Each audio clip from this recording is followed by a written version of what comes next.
చాలా పొరపాటు. అంతకుముందు లేకపోతే పుడతాడండి? అంతకుముందు లేడా? నీకు తెలుసా? ఎప్పుడైనా ఆలోచన చేశారా అసలు? అంతకుముందు ఉన్నాడా లేడా? ఉన్నాడు. తల్లి గర్భంలో ఉన్నాడు. పోలండి, తల్లి గర్భంలోకి రాకముందు లేడు, అప్పుడు పుట్టాడంట అనంట. అంతకుముందు ఉన్నాడు, తండ్రి రక్తంలో ఉన్నాడు. పోలండి, తండ్రి రక్తంలోకి రాకముందు లేడు, పొరపాటు. గోధుమ బియ్యం వాటిలో ప్రాసెస్డ్ రైస్లోనూ అక్కడ దాంట్లో డబ్బాల్లో ఉన్నాడు, డబ్బాల్లోనూ సంచీల్లోనూ ఉన్నాడు. పోనీ అంతకుముందు రాకముందు ఉన్నాడు లేడు, అక్కడ దాంట్లోకి రాకముందు ఉన్నాడంటే నేను మీకు పంచాగ్ని విద్య అంతా చెప్పేస్తున్నా. అంతకుముందు రాకముందు ఉన్నాడేమో అంటే ఉన్నాడు, అప్పుడు ఉన్నాడు. అప్పుడు పర్జన్య రూపంగా ఉన్నాడు, అంతకుముందు సోమ రూపంగా ఉన్నాడు, అంతకుముందు ద్యులోక రూపంగా ఆదిత్య రూపంగా ఉన్నాడు. సమష్టిలోంచి వ్యష్టిలోకి వస్తుంది, కానీ అక్కడ లేకుండా ఇక్కడికల్లా వస్తుంది. వర్షపు బిందువు పడిందంటే సముద్రంలోంచి వచ్చింది ఆ వర్షపు బిందువు. సముద్రంలో లేకపోతే ఇక్కడికే వస్తుంది. కాబట్టి దీంట్లో ఎవడు తండ్రి ఎవడు తల్లి? కనుక లేనివాడు పుట్టడం అనే మాటే లేదు. ఊరికే ఏదో లోకంలో మ్రియతే అన్నట్టుగానే జాయతే అని కూడా అంటారు. అసలు పుట్టుకని నేను అంగీకరించను. పుట్టుక అనేది అంగీకరించమండి, మరణం అనేది అంగీకరించమండి. ఇప్పుడు చెప్పండి మీరు. We don't accept. ఏమంటే మీ జన్మకుండలు ఏమిటి? అసలు పుడితేగా జన్మకుండలు. పుట్టుక వాడికి జన్మకుండలు అవసరం. నిజం, పుట్టేనో అనుకున్న వాడికి అవసరం. He has to do that. ఇప్పుడు పుట్టేనో అనుకున్న వాడికి హీ హ్యాస్ టు డూ. ఇప్పుడు మహాత్ములు ఉన్నారు ఉత్తరకాశీలో. ఆయనకి ఎవరో డాక్టర్ గారు ఆయన్ని దర్శించడానికి వెళ్ళారు. ఉత్తరకాశీ వెళ్తూ ఉంటారు, అందరూ వెళ్ళినట్టుగానే డాక్టర్ వెళ్ళారు. దర్శించడానికి వెళ్ళి ఆయన మొహం అది చూసి, ఏమంటే మీకు ఏదో గుండె ప్రాబ్లం ఉందండి అని చెప్పాడు. అంటే ఓ అలాగా, నేను మీ స్టెథోస్కోప్ పెట్టి ఒకసారి పరీక్ష చేస్తాను. ఏమక్కర్లేదు, పర్వాలేదు, బాగానే ఉన్నా. కాదు, పరీక్ష చేస్తాను. సరే పరీక్ష చేస్తానంటే చేశాను. చేసాయా మీ గుండె సరిగ్గా పనిచేయట్లేదు, అది లబ్ డబ్ అంటలేదు, ఏదేదో అంటూ డబ్బు అలాగే ఓ అంటుంది అది. ఓసారి ఆ హృషికేశ్ రండి, అక్కడ హాస్పిటల్లో ఏదైనా పరీక్ష చేద్దాం అని అన్నారు. అంటే ఆ మహాత్ముడు అన్నారు, నేను హృషికేశ్ రాను, ఇక్కడే భాగీరథి తీరం విడిచిపెట్టి నేను రాను. ఆ గుండె నా గుండె కాదు, అది నా గుండె అయితే నేను దాన్ని భద్రం చేయాలి. అది నా గుండెకాయ కాదు, అది దేవుడు పెట్టిన గుండెకాయ. దేవుడు చూసుకుంటాడు. నేను పెట్టానా? నేను పెట్టలేదు కదా. దేవుడు పెట్టిన గుండెకాయకి దేవుడు చూసుకుంటాడు. ఇప్పుడు రోడ్డు ఏదైనా గొయ్యపడింది అనుకోండి, మనం అందరం వెళ్ళి దాన్ని బాగు చేస్తామా? చేయం. మనం వేసిన రోడ్డు కాదు, మనం బాగు చేసేది కాదు. సో ఆ రకంగా దేవుడు పెట్టాడు గుండె, అది ఎలా పనిచేయాలో వాడు చూసుకుంటాడు. బాగు చేయడం బాగులేదనే సంగతి వాడికి అనిపిస్తే వాడు బాగు చేసుకుంటాడు. వాడు బాగు చేయట్లేదంటే బాగులేదనే మాట సరి కాదనమాట. వాడి దృష్టిలో బాగానే ఉందన్నమాట. I do not recognize it as a disease. నేను చాలాసార్లు రోగము మనస్సులో ఆరంభం అవుతుందని చెప్పాను. నేను చెప్తే చాలామంది నా క్లాసులో డాక్టర్లు చాలామంది కూర్చుని ఉంటారు. వాళ్ళు అన్నారు, స్వామీజీ మీరు మరీ ఎగ్జాజరేట్ చేస్తున్నారండి, సత్సంగం కదండి, మీరు మరీ చెప్పేస్తున్నారండి అని అంటే, సరే ఐ విత్డ్రా. సో అయితే మళ్ళీ, do you agree with what we say? No, I do not agree with what you say, you do not agree with what I say, let us live where we are. నా ఉద్దేశంలో రోగం అనేది గుండె హృదయం వీడి బుద్ధిలో స్టార్ట్ అవుతుంది, నొప్పి శరీరంలో స్టార్ట్ అవుతుంది, రోగం మనస్సులో స్టార్ట్ అవుతుంది. ఇది లెక్క. నొప్పికి రోగానికి తేడా ఉంది. నాకు నొప్పిగా ఉన్నది అన్నదానికి నేను రోగిష్ఠివాణ్ణి అన్నదానికి తేడా లేదు, చాలా తేడా ఉంది. మానసికమైన భేదం చాలా ఉంది. నాకు నొప్పిగా ఉంది అన్నవాడికి సేవ చేయొచ్చు మీరు, నేను రోగిష్ఠివాణ్ణి అన్నవాడికి ఎంత సేవ చేసినా అది తీరీ సేవ కాదు, అది let me tell you that. So there is a huge difference between the two. నాకు నొప్పిగా ఉందన్నవాడు నొప్పి ఒక్క పిసర తగ్గితే మళ్ళీ ఉల్లాసంగా లేచి తిరుగుతాడు, ఏదో పని చేసుకుంటాడు. నేను రోగిష్ఠివాడిని అన్నప్పుడు నొప్పి తగ్గినా కూడా అలాగే కూర్చుని ఉంటాడు. It's a big difference. నొప్పిగా ఉండడం తప్పు లేదు, నేను రోగిష్ఠివాడిని అనుకోవడం తప్పు. కాబట్టి మహాత్ములు జీవన్మరణముల యొక్క పుట్టుక చావులను అంగీకరించరు. దే డోంట్ యాక్సెప్ట్ ఇప్పుడు నాకు గుండెకాయకి రోగం వచ్చింది అని యాక్సెప్ట్ చేయాలి. ముందు యాక్సెప్ట్ చేస్తే వెళ్ళి అవుట్ పేషెంట్లో కూర్చోవాలి, ఇంపేషెంట్గా జాయిన్ అవ్వాలి, ఏవేవో చేయాల్సి ఉంటుంది. అదంతా అవసరమా కాదా అంటే అవసరమే. ఎందుకు అవసరం కాదు? నేను పేషెంట్ని అనుకున్నవాడికి మందు తీసుకోవడం అవసరమే. But there is a truth which rises above these petty considerations. This worldly vision ఏదైతే ఉన్నదో, ఈ వరల్డ్ సెంట్రిక్ వ్యూ పాయింట్ ఏదైతే ఉందో, దీనికి అతీతమైన కన్సిడరేషన్, అతీతమైన సత్యం ఒకటి ఉంది. ఎప్పటికైనా ఆ సత్యాన్ని చేరుకోవాల్సిన అవసరం ఉంది. ఈవేళ చేరుకుంటారా, రేపు చేరుకుంటారా, సంవత్సరం తర్వాత చేరుకుంటారా, that is individuals choice. But suppose ఆత్మస్వరూపుడనైనా నాకు రోగము లేదు అనే సత్యాన్ని వీడు ఈవేళ నేర్చుకున్నా సరే, నేర్చుకుని హాస్పిటల్కి వెళ్ళినా సంతోషం, లేకపోతే నేర్చుకోవడం మానేసి హాస్పిటల్కి వెళ్ళి 6 మాసాల తర్వాత నేర్చుకున్నా పర్వాలేదు. అది your choice it is. But ఆ సత్యాన్ని మాత్రం నేర్చుకోక తప్పదు. ఆ సత్యాన్ని గుర్తించకపోతే దుఃఖము, భయము మనిషిని వెంటనాడుతూనే ఉంటాయి. చాలా ప్రధానమైన విషయం. కాబట్టి దేహంతో వేదాంత విద్యార్థి యొక్క ప్రధాన కర్తవ్యం ఏంటంటే ప్రథమ పాదమే ఇది. దేహంతో ఉండేటువంటి అహమ్మమాభిమానాలని ప్రాసెస్ చేయాల్సి ఉంటుంది. వాటిని ప్రాసెస్ చేసుకోవాలని నేను చెప్పేది.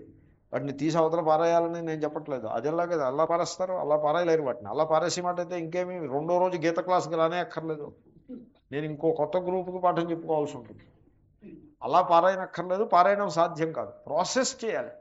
ఇప్పుడు ఏదైనా మనసులో బెంగ ఉందనుకోండి, ఈ బెంగని ఇలాగా జేబులోంచి ఒక కాగితం తీసినట్టుగా తీసి నలిపేసి అవతల పారేసినట్టుగా బెంగని మీరు అలా తీసి నలిపేసి అవతల పారేయగలరా? నో. కానీ ప్రాసెస్ చేయడం అంటే ఏమిటి?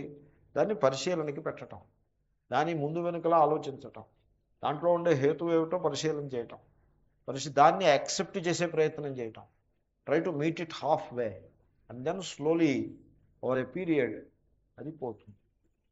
బయట పరిస్థితి మారదు. బయట బెంగకి కారణమైన పరిస్థితి మారదు. పరిస్థితిలాగా ఉంది. బెంగే పోతుంది అంతే. ఎలా పోతుందంటే యాక్సెప్టెన్స్. ఇప్పుడు కొన్ని వ్యాధులు ఉంటాయండి, ఆ వ్యాధులను తగ్గివిగో పెట్టివిగో. ఇంకా మన చేతస్థం కోసం వెళ్ళి డాక్టర్ల చుట్టూ తిరిగేవో మందులు వేస్తూ ఉంటాం తప్పిస్తే అవి తగ్గవు. ఇప్పుడు మోకాలు నొప్పి వ్యాధి తగ్గుతుందా? అది మొత్తం సైన్స్ అంతా కూడా నమస్కారం పెట్టి చేతులు ఎత్తేసి వదిలిపెట్టేశారు. వయాక్స్, సెలిబ్రెక్స్, ఈ ట్యాబ్లెట్లు అన్నీ విత్డ్రా అయిపోయాయి. మీరు ఏమైనా ఫాలో అవుతూ ఉంటారా? మెడికల్ కొద్దిగాను నేను ఫాలో అవుతూ ఉంటా. ఫాలో అవడం అంటే అదేదో పని కట్టుకుని కాదు, నా కంట పడుతూ ఉంటే నేను చూస్తూ ఉంటా. ఇప్పుడు ట్యాబ్లెట్ ఏది వేసుకోవాలో అర్థం కావట్లేదు అమెరికాలో వాళ్ళు. ఎందుకంటే Vioxx, Celebrex, they are all heart. మోకాలు నొప్పికి ట్యాబ్లెట్ వేసుకుంటే హార్ట్కి ప్రాబ్లం వస్తుంది. Therefore they are withdrawn. ఇంకపోతే నేప్రాక్సన్ అని ఒకటి ఉంది, అది విత్డ్రాన్. ఇంకా యాస్పిరిన్కి వచ్చేసారు. అసలు ఈ యాస్పిరిన్ వదిలిపెట్టి ముందుకు ఎందుకు వెళ్ళారంటే, ఈ యాస్పిరిన్ మోకాలు నొప్పి కోసం యాస్పిరిన్ వేసుకుంటే కడుపులో నొప్పి వస్తుంది, అందుకోసం యాస్పిరిన్. అల్సరోజెనిక్ ప్రాపర్టీస్ ఉన్నాయి దాన్ని. అందుకోసం ఈ ప్రాపర్టీస్ నుంచి బయటపడడం కోసం ఎవేవో ముందుకు వెళ్ళి మళ్ళీ ఇప్పుడు సీరియస్గా వెనక్కి వచ్చేసి మళ్ళీ యాస్పిరిన్లోకి వచ్చేసారు. యాస్పిరిన్ వేసుకుంటే బ్లడ్ థిన్గా ఉంటుంది, హార్ట్ ప్రాబ్లమ్స్ తగ్గుతాయి. కొంచెం కడుపుకి అప్పుడప్పుడు ఏదైనా అయినా కూడా ఈ హార్ట్ కంటే అది నయం కదా అని మొత్తానికి. Anyway the point is one has to process this identification with the body. అది కేర్ఫుల్గా ప్రాసెస్ చేసుకోవాలి. రోజు అదో పనిగా పెట్టుకుని ప్రాసెస్ చేస్తూ ఉండాలి. రోజు కొంతసేపు పాఠం వింటూ ఉండాలి. ఆత్మ దేహము కాదు, దేహానికి ఉండే జీవన్మరణాలు ఆత్మకు లేవు, ఆత్మ వీటికి అతీతమైనది అనే సత్యాన్ని జాగ్రత్తగా పరిశీలనకి పెట్టుకుంటూ ఉండాలి రోజు. ఆ పరిశీలన చేస్తే క్రమక్రమంగా ఏమవుతుందంటే ఆ హోల్డ్ ఉంటుంది, స్ట్రాంగిల్ హోల్డ్ అని, అలాగ పీకే గట్టిగా నొక్కి పెట్టేసినట్టుగా ఉందనుకోండి, స్లోగా ఒక్క పిసర్ లూజ్ అయితే కూడా కంఫర్టబుల్గా ఉంటుంది. ఆ రకంగానే ఈ దేహాభిమానం ఒక్క పిసరు తగ్గినా కూడా మనస్సుకి బరువు తగ్గుతుంది. క్రమక్రమంగా వివేకము, యు బిగిన్ టు అవేకెన్. క్రమక్రమంగా వివేకం ఉద్బుద్ధమవుతుంది. ఆ విధంగా మనిషి కృతార్థమవుతాడు. ఈ పాఠం యొక్క తాత్పర్యం చాలా జీవితానికి సంబంధించిన పాఠం. సో ఇప్పుడు వాశబ్దాత్ నశబ్దాచ్చ అయమాత్మ అభూత్వా భవితవా దేహవత నూయ పునః తస్మాత్ నజాయతే. కాబట్టి ఆత్మ పుట్టుచున్నది అని చెప్పడానికి వీల్లేదు. ఎందుకంటే పుట్టుక అంటే ఏమిటి అందాం. యోహి అభూత్వా భవిత సజాయతే ఇతి ఉచ్యతే. అది లోకంలో మళ్ళీ లోకే అని అనలేదు ఆయన, పైన అన్నారుగా లోకే అని, అది తెచ్చిపెట్టుకుంటాం. సో లోకంలో అంతకుముందు లేడు ఇప్పుడు వచ్చాడు, వాడిని పట్టుకుని జాయతే అని అంటారు. అభూత్వా అభూత్వా భవతి, భవిత, భవిత అంటే వస్తాడు. సో అభూత్వా భవిత, అంతకుముందు లేడు, భవిత ఇప్పుడు వస్తాడు. ఇది స జాయతే ఇత్యుచ్యతే, అటువంటి సందర్భంలో పుట్టుచున్నాడు అని లోకంలో చెప్తారు. ఏవం ఆత్మా అతః నజాయతే, ఆత్మ విషయంలో అంతకుముందు లేదు ఇప్పుడు వచ్చింది అని చెప్పడానికి వీల్లేదు. కాబట్టి ఆత్మ పుట్టుట లేదు. ఇప్పుడు మీరు ఇల్లు కట్టారనుకోండి, రూమ్ స్పేస్ అంటే తెలుసు కదా. రూమ్ స్పేస్ పుట్టిందా? ఇల్లు కట్టినప్పుడు రూమ్ స్పేస్ పుట్టిందా? పాత ఇల్లు కూలగొట్టేశారనుకోండి, పాత ఇల్లు కూలగొట్టేసి కొత్త కాంప్లెక్స్లు కడుతూ ఉంటారు. పాత ఇల్లు కూలగొట్టేసినప్పుడు రూమ్ స్పేస్ నశించిపోయిందా? నశించదు. రూమ్ స్పేస్ నశించిందనుకోండి, ఇంకా అక్కడ రూమ్ కట్టడానికి వీలు ఉండదు. సో రూమ్ స్పేస్ పుట్టిందనుకోండి, అంటే అంతకుముందు అక్కడ స్పేస్ లేదనమాట, అప్పుడు రూమ్ కట్టడానికి వీలు ఉండదు. కాబట్టి in any case room space పుట్టదు, రూమ్ స్పేస్ నశించదు. You are like space, not even space, you are the progenitor of the space. బాప్ హై, ఆకాశ్ కా బాప్ హై. ఆత్మన ఆకాశ సంభూత, ఓ మహాత్ముని అంటూ ఉండేవారు అలాగా. ఆప్తో ఆకాశ్ కా బాప్ హై అనేవారు. సో ఆకాశానికి నీవు తండ్రివయ్యా, ఆకాశం నీ నుంచి పుట్టింది. అలాంటిది ఆకాశానికే వినాశం లేదంటూ ఉంటే, ఆకాశానికి బాప్ అయిన ఆత్మకి వినాశం ఉంటుందా? ఉండదు. అంచేతనే ఎప్పుడూ కూడా దేహంతో మమేకం అవ్వకూడదు. దేహాన్ని అనుసరించి ఇంకో కొన్ని ఉంటాయి, ఇంకో కొన్ని ఉండబట్టే దేహం ఉంది, లేకపోతే దేహం ఉండేది కాదు. ఎలాగా? లైఫ్ ఉంది, లైఫ్ని అంటిపెట్టుకుని దేహం ఉంది. కాబట్టి లైఫ్ని భావన చేసుకోవాలి, స్పేస్ని భావన చేయాలి. కాన్షియస్నెస్, ఆ ఎరుక లేని దేహం ఉన్నదా అనేదో ఎవడో పదం పాడుతుంటే విన్నాను నేను. ఎరుకలేని దేహము లేదురా, దేహాన్ని పట్టుకుని వేలాడదవేరా, ఆ ఎరుకని ఎరిగి కృతార్థుడవు కారా అంటూ ఏదో కవిత ఉంది, ఎక్కడో విన్నాను నేను. ఆ ఎరుక, ఆ చైతన్యము, దాన్ని పట్టుకోవాలి, వాటిని పట్టుకోవాలి, వాటి యందు దృష్టి పెట్టుకోవాలి. కానీ దేహం మీద దృష్టి ఏమిటి? దేహానికి కొంత సందర్భానుసారంగా చేయాల్సినవి కొన్ని ఉంటాయి. స్నానాధికం, వస్త్రధారణం, ఆహారం, సబ్సిస్టెన్స్ అంటారు. దీన్ని సబ్సిస్టెన్స్ అంటే రోటీ కపడా మకాన్ లెవెల్లో దేహాన్ని నిలబెట్టడం అవసరం ఉంటే ఆ పని చేసేస్తూ ఉంటే మన పని మనం చేసుకోవచ్చు. దేహాన్ని నిలబెట్టడం అనే పని చేయలేదనుకోండి, మన పని మనం చేసుకుంటూ గీత చదువుకోవాలంటే కుదరదు. ఏదో టిఫిన్ ఏదో తినేసి ఒక కప్పు కాఫీ తాగేసి వచ్చేస్తే గీత చదువుకోవచ్చు. నేను ఇంక దేహాన్ని పరిశీలించను అని మీరు ఆ రెండు మానేశారనుకోండి, గీత పాఠం ఉండదు. కాబట్టి మన పని మనం చేసుకోవడం కోసమని దేహం యొక్క పరిపోషణ చేసేస్తూ ఉండాలి. అంతకు మించి సబ్సిస్టెన్స్ని మించి ఎంత ఎక్కువ చేసినా అది ఒక రాంగ్ డైరెక్షన్లో మనం ముందుకు వెళ్ళిపోతున్నామని అర్థం. మనం ఎంత ముందుకు వెళ్తామో రాంగ్ డైరెక్షన్లో అదంతా మళ్ళీ బ్యాక్ ట్రేస్ చేయాల్సి ఉంటుంది. నేను మా మిత్రుడు కలిసి వెళ్తున్నాం, ఎక్కడికో నడిచి వెళ్తుంటే అప్పటికే 4-5 మైళ్ళు నడిచేసాం. ఇంకా నడవాల్సిన దూరం 4-5 మైళ్ళు ఉంది. ఈ లోపల చౌరాస్తా వచ్చింది, వచ్చింది, వైలాగా వచ్చింది. ఇప్పుడు డౌటు, ఇటు వెళ్ళాలా అంటే మా మిత్రుడు కొంచెం యంగ్ మ్యాన్, దిట్టంగా ఉన్నాడు. అన్నాడు, స్వామీజీ ఇటు వెళ్ళి చూద్దాం అన్నాడు. నువ్వు చూడు, నేను వెళ్ళి చూడను, నువ్వు చూడు, నేను అక్కడే కూర్చున్నాను. నేను ఆ కాళ్ళు నొప్పులుగా ఉన్నా, నేను అక్కడ దగ్గర కూర్చున్నా. నువ్వు చెప్పు, ఇటు అడుగు వేయాలో చెప్పు, నువ్వు చెప్పాకనే వేస్తాను నేను అడుగు. ఎందుకంటే రాంగ్ డైరెక్షన్లో అడుగు వేసామనుకోండి, మళ్ళీ 180 degrees తిరిగి మళ్ళీ ఆ అడుగు వెనక్కి వేసి మళ్ళీ షురూ చేయాలి. You cannot afford to put 1 step forward, you cannot do that. అంచేతనే డైరెక్షన్ తెలియకపోతే నేను అక్కడ నిలబడిపోతాను. డైరెక్షన్ తెలిసాకనే ముందుకెళ్తాం. అంతవరకు వెయిట్ చేయొచ్చు. So that you need not walk that extra. Because మరి నొప్పిగా ఉన్నప్పుడు అలాగే చేయాల్సి you have to conserve your energies. అదేవిధంగా దేహధారణను మించి, అంతకు మించి అధికంగా మీరు ఎంత ముందుకు వెళ్తే మళ్ళీ అంత వెనక్కి రావాల్సి ఉంటుంది. ఈ జన్మలో రావాల్సి ఉంటుంది, మళ్ళీ జన్మలో ఎత్తాల్సి ఉంటుంది వెనక్కి రావడం కోసం. ఈ జన్మ చాలదు ఒకప్పుడు. మరి వైరాగ్యం చాలా అవసరం. వైరాగ్యం ఏదో పని పాట లేని వాళ్ళ కోసం కాదు. వైరాగ్యం దుఃఖహేతువు కాదు. వైరాగ్యం దుఃఖం అనుకుంటారు చాలా. వైరాగ్యం దుఃఖహేతువు కాదు. వైరాగ్యం అంత అభయము అమృతము మరొకట్లేదు. ఎందుకంటే మీకు ఈ డబుల్ ఎనర్జీ, డబుల్ పెనాల్టీ తప్పుతుంది వైరాగ్యం ఉంటే. వైరాగ్యం లేదనుకోండి, ముందుకు దూసుకుపోయి మళ్ళీ అంత కష్టపడుతూ వెనక్కి రావాల్సి ఉంటుంది. ఎంత అభిమానం పెంచుకుంటే అంత కఠినమైనటువంటి విరక్తిని సాధన చేయాల్సి ఉంటుంది. సో ఎనీవే, కనుక ఆత్మ ఆ విధముగా పుట్టుట లేదు. యస్మాదేవం తస్మాదజః యస్మాత్ నమ్రియతే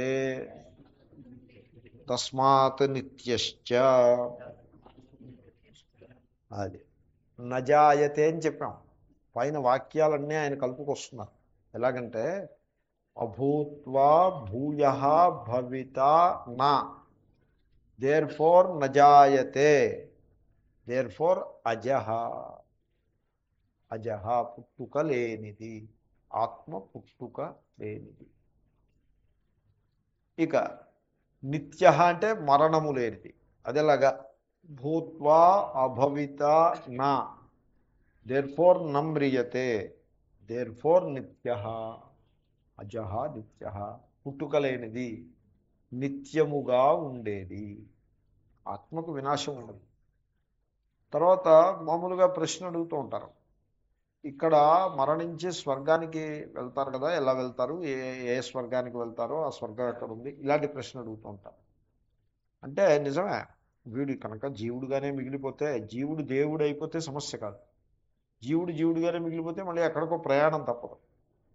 స్వగృహం చేరేసుకుంటే ప్రయాణం ఉండదండి. ఇంకా స్వగృహం చేరలేదనుకోండి, ప్రయాణం చేస్తూనే ఉండాలి. విమానం అయినా, రైలు అయినా, బస్సు అయినా, ఏదైనా ప్రయాణం చేస్తూనే ఉండాలి స్వగృహం చేరుకోకపోతే. సో వీడి స్వగృహం బ్రహ్మ, ఆత్మ, ఈశ్వర స్వరూపంలో చేరినప్పుడే వీడు స్వగృహం చేరుకున్నట్టు.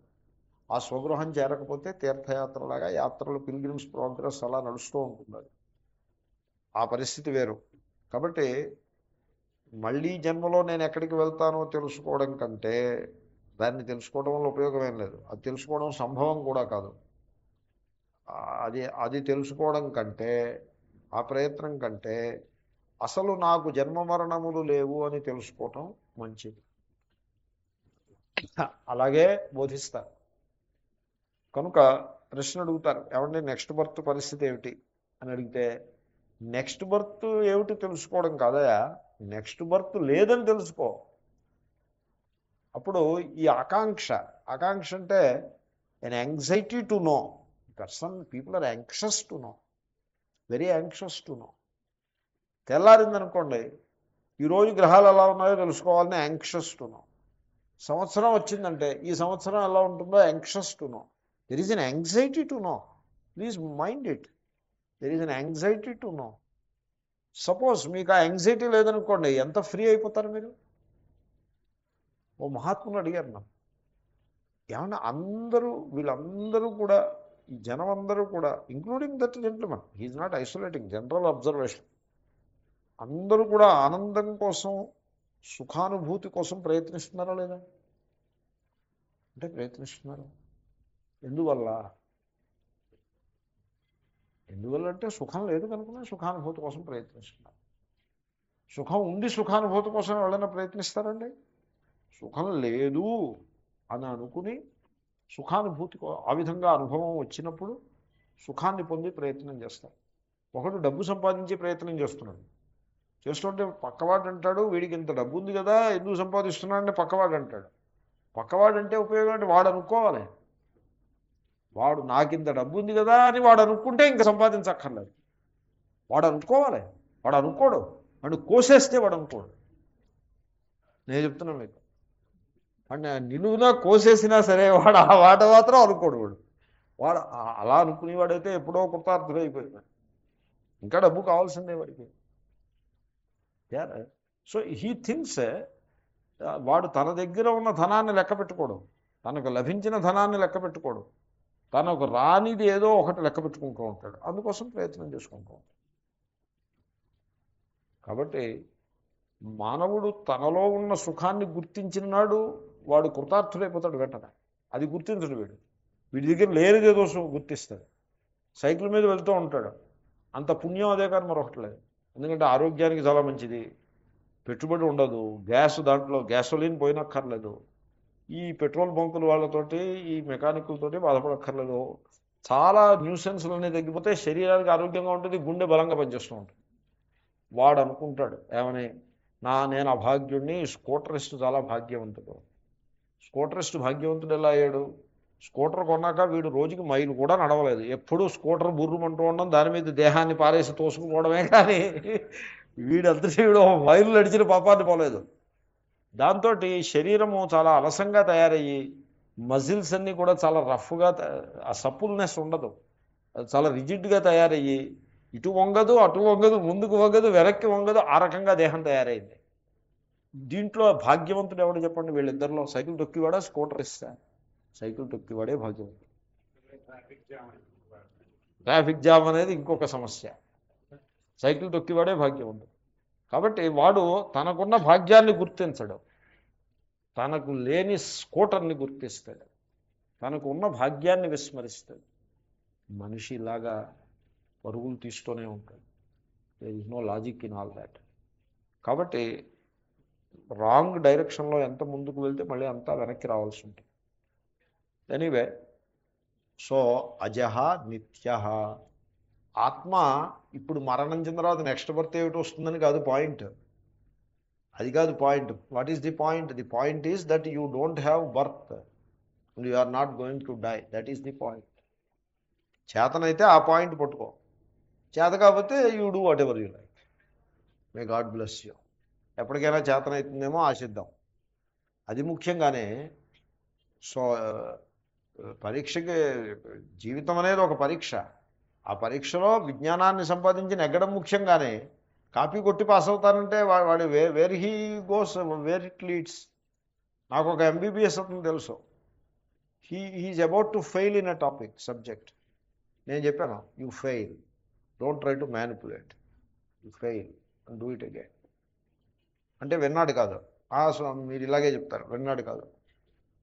మా ఫాదర్ చాలా పవర్ఫుల్, ఆ ఫాదర్ ఆ ప్రొఫెసర్ గారిని పట్టుకుని వీడు 2 మార్కుల్లో ఫెయిల్ అవుతున్న వాడిని ఆ 2 మార్కులు వేసి పాస్ చేయించాడు. పాస్ అయ్యాడు ఎంబీబీఎస్ డిగ్రీ సంపాదించిన బయటకు వచ్చాడు.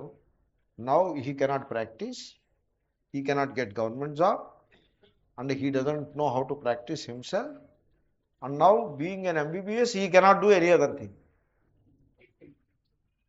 ఎందుకంటే ఒక క్లోక్ వచ్చేసింది చూడండి, ఎంబీబీఎస్ డాక్టర్ అనే క్లోక్ వచ్చేసింది. He cannot do any other thing. So రొయ్య చేపల చెరువు బిజినెస్ మొదలుపెట్టాడు డౌరీతోటి. నేనే అనబోతుంటే మీరు అన్నారు. ఈ ఎంబీబీఎస్ డిగ్రీ తెచ్చి కొంత డౌరీ తీసుకొచ్చి దాంతో రొయ్య చేపల బిజినెస్ తీసుకొచ్చాడు. ఆ రొయ్య చేపల బిజినెస్ మొదలుపెట్టిన వాళ్ళందరూ కూడా హార్ట్ ప్రాబ్లమ్స్ తోటి బాధపడుతున్నారు. ఎందుకంటే ఈ రొయ్య చేపలు లక్షలు లక్షలు లక్షలు వచ్చేసి మళ్ళీ అలా కురింగిపోతూ ఉంటుంది. దాంతో అమెరికా వాళ్ళు డ్యూటీ వేస్తే వీళ్ళందరికీ హార్ట్ అటాక్లు, బెంగలు అన్నీ వచ్చేస్తాయి. ఆ మధ్యన డ్యూటీ వేశారు వాళ్ళు, 5% డ్యూటీ 18% అన్నారు. అనేప్పటికీ మొత్తం ఈ రొయ్య చేపల చెరువుల యజమానులు అందరూ కూడా డాక్టర్ల దగ్గరికి పరిగెత్తారు గుండె పట్టుకుని. మళ్ళీ వాడు 3 మాసాలు పోయిన తర్వాత వీళ్ళ చెరువులు అమ్మేశారు. వీళ్ళు అమ్మేసిన తర్వాత వాడు మళ్ళీ బ్యాక్కి వచ్చింది డ్యూటీ. అయ్యో మా ఛాన్స్ పోయింది అని మళ్ళీ బెంగ. Therefore I tell you, it is endless. It is. So the point is, ఆత్మ నిత్య, ఆత్మ వినాశము లేనిది అనే సత్యాన్ని తెలుసుకుని ప్రయత్నం చేయాలి. తర్వాత సబ్సిస్ట్ మినిమం కంఫర్ట్స్ తోటి జీవించేటువంటి ప్రయత్నం చేయాల్సి ఉంటుంది. ఆత్మస్వరూపంలో పూర్ణత్వాన్ని ఆనందాన్ని ఆవిష్కరించుకునే ప్రయత్నం చేయాలి. దేహాభిమానంగా ఉన్నవాడు ఆ పని ఎన్నడూ చేయలేడు. కాబట్టి చాలా ఇంపార్టెంట్ ఇష్యూ. తర్వాత యద్యపి ఆద్యంతయో విక్రియయో ప్రతిషేధే సర్వా విక్రియా ప్రతిషిద్ధా భవంతి తథాపి మధ్యభావినీనాం విక్రియాణాం స్వశబ్దైరేవ తదర్థైః ప్రతిషేధః కర్తవ్య ఇతి అనుక్తానామపి యౌవనాది సమస్త విక్రియాణాం ప్రతిషేధో యథా స్యాత్ ఇత్యాహ శాశ్వత ఇత్యాదినా. అక్కడ ఆ భాష, సంస్కృత భాష చాలా మధురమైన భాష. శంకరుల యొక్క ప్రోజు చదువుతుంటే చాలా మధురంగా ఉంటుంది. సంస్కృతం వచ్చిన వాళ్ళకి ఎంతో ఆనందంగా ఉంటుంది. చూడండి, పుట్టుక మరణం అని 2 ఉన్నాయి, మధ్యలో ఇంకో 4 ఉన్నాయి. ఆత్మకి పుట్టుక లేదు మరణము లేదు అని చెప్తే మధ్యలో ఉన్న వికారములు కూడా లేవు అని చెప్పినట్టే అవుతుంది, వేరే చెప్పక్కర్లేదు. సో యద్యపి ఆద్యంతయో విక్రియయో ప్రతిషేధే, మొదటిది చిగురుది ఉండే వికారములు పుట్టుక మరణము వాటిని నిషేధించినప్పుడు సర్వాహ విక్రియా ప్రతిషిద్ధా భవంతి. ఆ మధ్యలో ఉండే వికారములు 4 ఉన్నాయి, అవి కూడా ప్రతిషేధింపబడతాయి. వాడు పుట్టలేదు మరణించలేదు, పుట్టలేదు మరణించడు, అయితే మధ్యలో వీడు పెరిగాడా అనే ప్రశ్న ఉదయిస్తుందా? పుట్టుకను మరణము లేనివాడికి పెరగడం ఎక్కడి నుంచి వస్తుంది? క్షీణించాడా అని ఈ ప్రశ్నలు ఉండవు. కాబట్టి వాటన్నింటినీ త్రోసిపుచ్చినట్టే అయింది. తథాపి అయినప్పటికీ మధ్యభావినీనాం విక్రియాణం, ఆ మధ్యలో 4 ఉన్నాయి. ఏమిటవి? అస్థి, వర్ధతే, విపరిణమతే, అపక్షీయతే. ఈ 4 ఉన్నాయి. ఈ 4ంటికి కూడా ప్రతిషేధ కర్తవ్య, 4ంటికి కూడా వేరువేరుగా చెప్పి నిషేధించడం అవసరం. స్వశబ్దై తదర్థై స్వశబ్దై ఏవ ప్రతిషేధ కర్తవ్య. ఎందుకంటే మానవుని యొక్క మూర్ఖత్వము, ఆ భ్రాంతి చాలా దృఢమైనది. వాడికి ఫస్ట్ లాస్ట్ చెప్పేసి వదిలిపెట్టేస్తే ఆ మధ్యలో స్టెప్స్ వాడు మళ్ళీ అక్కడ కూడా తప్పు చేస్తాడు. నాకు పుట్టుక లేదు మరణం కూడా ఉండదు, కానీ యవ్వనం మటుకు నాకు దృఢంగా ఉంది అంటాడు యవ్వనంలో ఉన్నవాడు. ఈ యవ్వనంలో ఉన్నవాడు అలాగే ఉంటాడు. టీనేజరు, ఆ టీనేజ్ అలాగే శాశ్వతంగా ఉండిపోతుంది అన్నట్టుగా భ్రమపడతాడు, దానికి తగ్గట్టుగా బిహేవ్ చేస్తాడు. కాబట్టి వాడికి చెప్పాలి, నాయనా పుట్టుక లేదు మరణం లేదు, ఆత్మకి టీనేజ్ కూడా లేదు, ఆత్మకి మిడిల్ ఏజ్ కూడా లేదు, ఆత్మకి ఓల్డ్ ఏజ్ కూడా లేదు అని ఇన్ని చెప్పాలి. ఆత్మకి రోగం కూడా లేదు అని చెప్పాలి, ఆత్మకి డయాబెటీస్ లేదు అని చెప్పాలి, ఆత్మకి హార్ట్ ప్రాబ్లం లేదు అని చెప్పాలి. చెప్పకపోతే వాడు ఇవన్నీ చెప్పి అదొక్కటి చెప్పకపోతే అక్కడే పప్పులో కాలేస్తాడు. ఎందుకంటే భ్రాంతి అంత బలమైన భ్రాంతి. తదర్థై స్వశబ్దైరేవ ప్రతిషేధ కర్తవ్య. కాబట్టి ఎన్ని భ్రాంతులు పడే అవకాశం ఉంటే వాటన్నింటినీ, అంటే ఆ మధ్యలో ఉండే 4 కూడా ఆ అర్థము వచ్చే ఆయా శబ్దములతో ఉచ్చరించి పలికి చెప్పాలి, చెప్పించాలి కూడా. చెప్పాలి, చెప్పించాలి. చెప్పు, ఆత్మకు పుట్టుక లేదు, చెప్పు ఆత్మకు పుట్టుక లేదు, ఆత్మకు మరణము లేదు, సరే ఆత్మకు మరణం లేదు, ఆత్మకు రోగ జరా వ్యాధులు లేవు అని మళ్ళీ చెప్పించాలి. అలా చెప్పించకపోతే మళ్ళీ అక్కడ పొరపాటు పడుతూ ఉంటుంది. కాబట్టి అలా చెప్పాల్సిన అవసరం ఉంది. తదర్థై స్వశబ్దైరేవ ప్రతిషేధ కర్తవ్య. ఏ 4 స్టేజెస్ ఉన్నాయో వాటన్నింటినీ కూడా పికప్ చేసి, ఆ అర్థం వచ్చే పదాలతోటి పికప్ చేసి, ఆ స్టేజెస్సే చెప్పకపోవచ్చు, ఆ అర్థం వచ్చే పదాలతోటి పికప్ చేసి మళ్ళీ నిషేధించి, తద్వారా అసలు పొరపాటు చేసే అవకాశమే లేని విధంగా బాగా కట్టడి చేయడం అవసరం.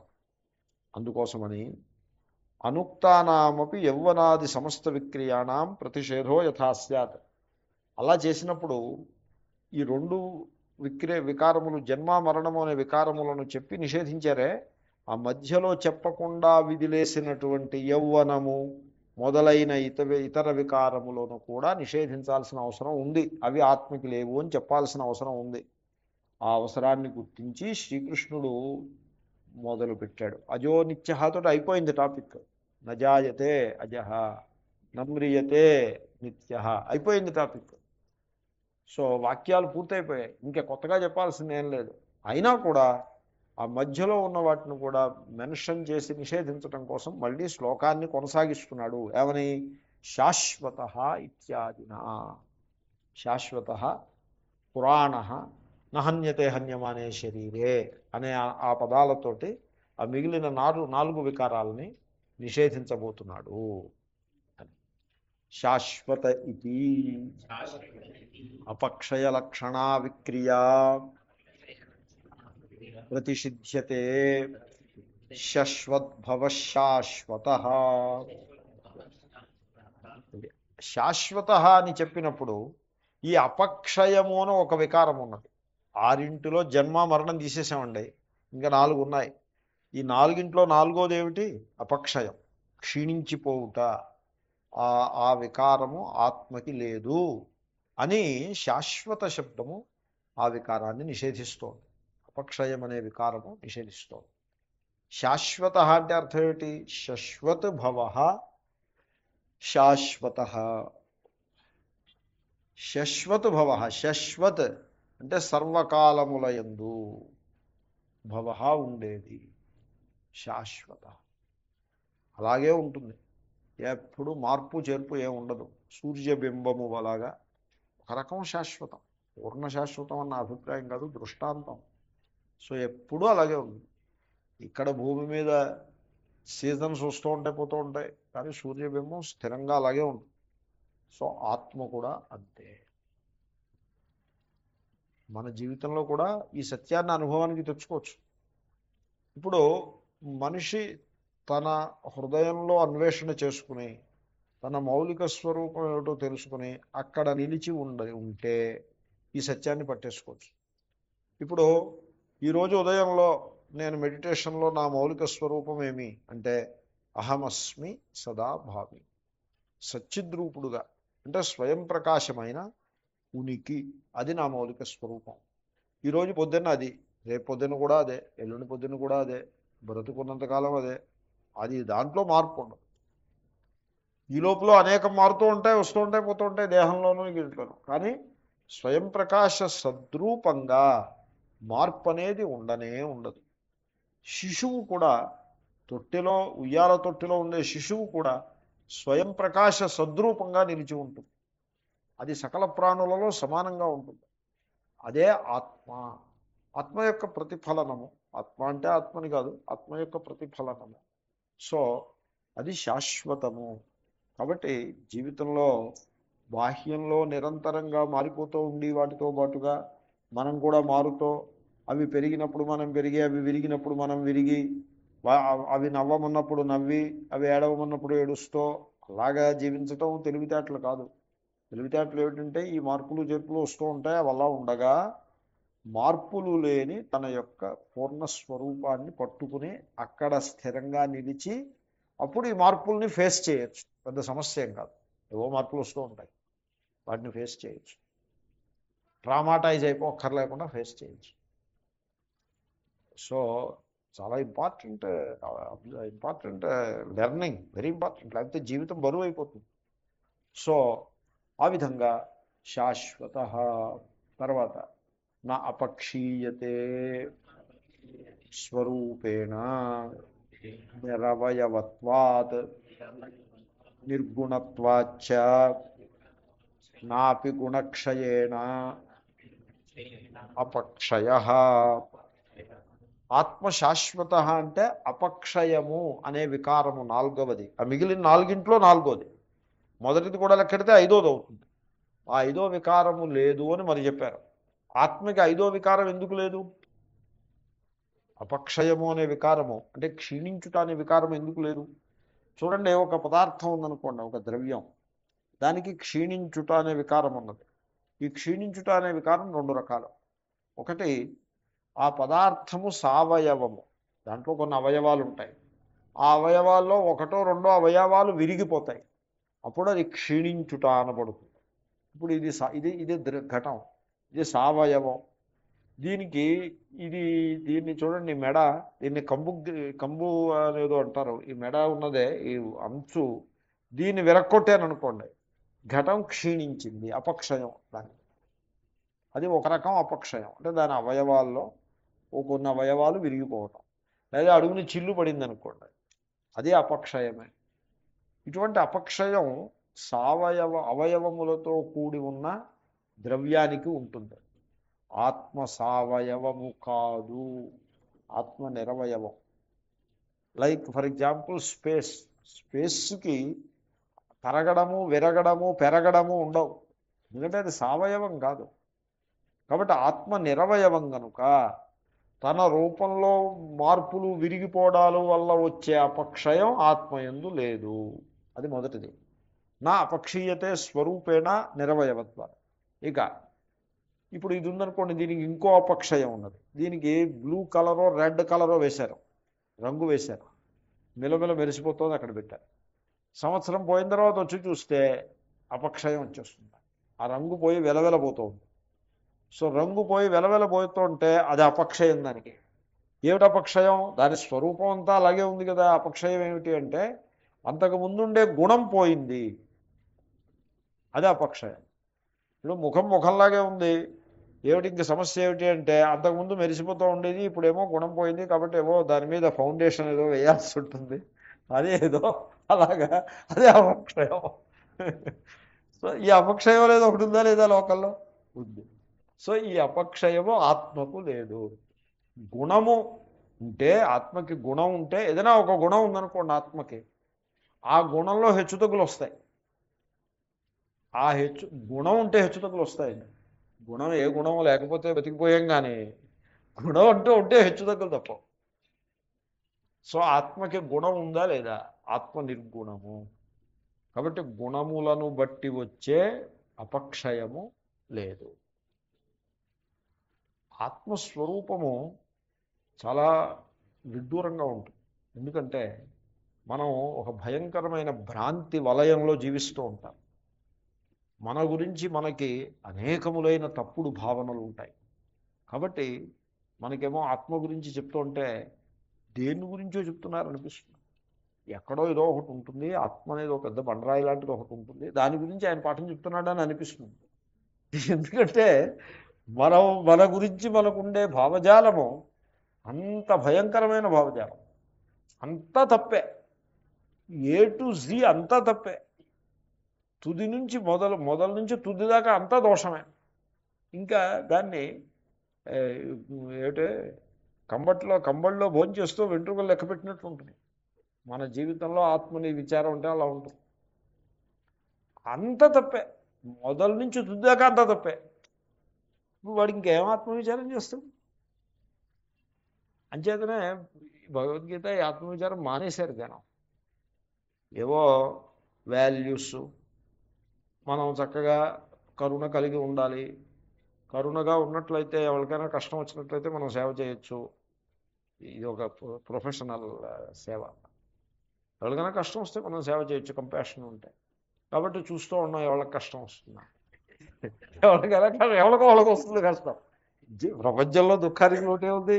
ఏదో ఎర్త్క్వేక్ ఒకసారి వస్తుంది, తుఫాను ఒకసారి వస్తుంది, ఎండలు ఇంకోసారి వస్తాయి, వర్షాలు ఇంకోసారి వస్తాయి. ఎండలు వచ్చినా కష్టమే, వర్షాలు వచ్చినా కష్టమే, నేను చెప్తూ ఉంటాను కదా. ఇప్పుడు మనకి రాబోయే కష్టాలు ఏమిటంటే ఎండల కష్టాలు రాబోతున్నాయి. ఆ తర్వాత జూన్ నెల నుంచి వర్షాల కష్టాలు రాబోతాయి. కాబట్టి మీరు చందాలో భద్రం చేసి పెట్టుకోండి. కంపాషన్, ఈ కంపాషన్లో మీరు చందాలు ఇస్తుంటే మీకు పుణ్యం వస్తుంది. ఈ పుణ్యం వల్ల మీరు స్వర్గానికి వెళ్తారు.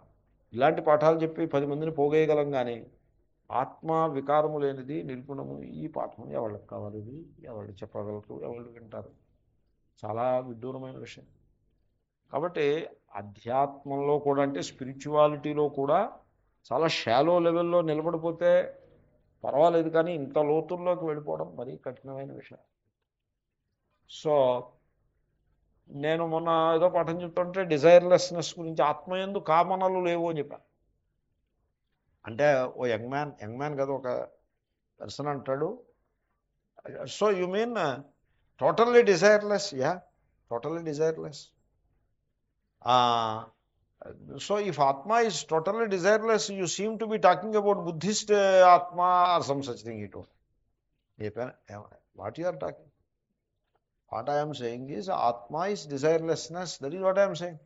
What it has to do with Buddhist or some otherist? What kind of connection it is? If it is Buddhist, then let it be so. I am not trying to give a label to it. Why do you bring a label to it? Okay, if you want to label it, but don't make a controversy out of a label. What I am saying, what Gita says, is Atma Akamaha. మరి common ఎక్కడ ఉంది? మరి నువ్వు తెలుసుకుంటానంటే ఉంటుంది, నువ్వు label పెట్టడం మానేసి తెలుసుకుంటానంటే ఉంటుంది. కామ సంకల్పో విచికిత్సా ధృతి శ్రీ హిరి భీహి ఏతత్ సర్వం మన ఏవా అని బృహదారణ్యకోపనిషత్తు నుంచి శంకర్లు 100 సార్లు కోట్ చేస్తారు. అంత లోతు నువ్వు వెళ్ళనే అక్కర్లేదు. ప్రజహాతి యదా కామాన్ సర్వాన్ పార్థ మనోగతాన్. మనస్సులో ఉంటుంది కామన. ఆత్మయందు కామన లేదు అంటే అంత ఉలిక్కి పెడితే ఎలాగా? ఆత్మయందు కామన లేదంటే ఇది బుద్ధిజమా హిందూయిజమా? I don't tell the label, you put the label. I don't have any interest in label. అంటే did you come across a desireless person? Keep quiet. Will see desireless person. You see whether you can be a desireless person. Did you come across a desireless person? Suppose I tell a name, you will refuse it. నేను మనిషి పేరు చెప్తాను, చెప్తే నువ్వేమంటావు? ఆయనకి డిజైర్లు ఉన్నాయంటావు. ఓ మహాత్ముడి పేరు తీసుకొచ్చి మనం దాన్ని కలుషితం చేసినట్టే అయింది కదా. So don't tell all these stories. Atma is desireless and you are the atma. Can you appreciate it? If not, try it. May God bless you, try it. Don't oppose it. So లోకంలో ఆత్మవిచారమును చేసి నెగ్గడం చాలా కష్టం.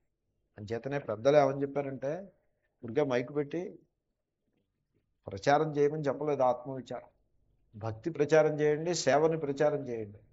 ఆత్మవిచారానికి ఏ ప్రచారం అక్కర్లేదు. అలా ఉంచండి దాన్ని ఎందుకు శ్రద్ధ గలవాడు ఎవడో ఉంటాడు, వాడు వస్తాడు, వాడికి అప్పచేస్తాడు అని. కాబట్టి ఎందుకంటే మనిషి జీవితంలో ఏ భావజాలంతో జీవిస్తున్నాడో, నేను మళ్ళీ అదే మాట అంటున్నా, ఏ భావజాలంతో జీవిస్తున్నాడో ఆ భావజాలము మొదలు నుంచి తుది వరకు తప్పది. దాంట్లో నయా పైసంత ట్రూత్ లేదు. అయితే ఏమంటే మేము ఉన్నదంతా తప్పంటే ఇంక ఏమైపోవాలి చూసుకో. మరి you think about it, you decide what you have to become. You only have to become the Brahman, nothing else. పూర్ణ స్థితి చేరుకోవాలి. People are afraid of reaching the fullness because people have a vested interest in their smallness. So ఆ definitions, labels పట్టుకుని ఉండటంలో తృప్తి ఉంటుంది, కానీ పూర్ణత్వం మీద అది it's a different thing is all together. Welcome back. ఓం పూర్ణముద పూర్ణమిదం పూర్ణాత్ పూర్ణముదచ్యతే పూర్ణస్య పూర్ణమాదాయ పూర్ణమేవావశిష్యతే. ఓం శాంతి శాంతి శాంతి. హరి ఓం శ్రీ గురుభ్యో నమః. హరి ఓం తత్సత్. శ్రీకృష్ణార్పణమస్తు.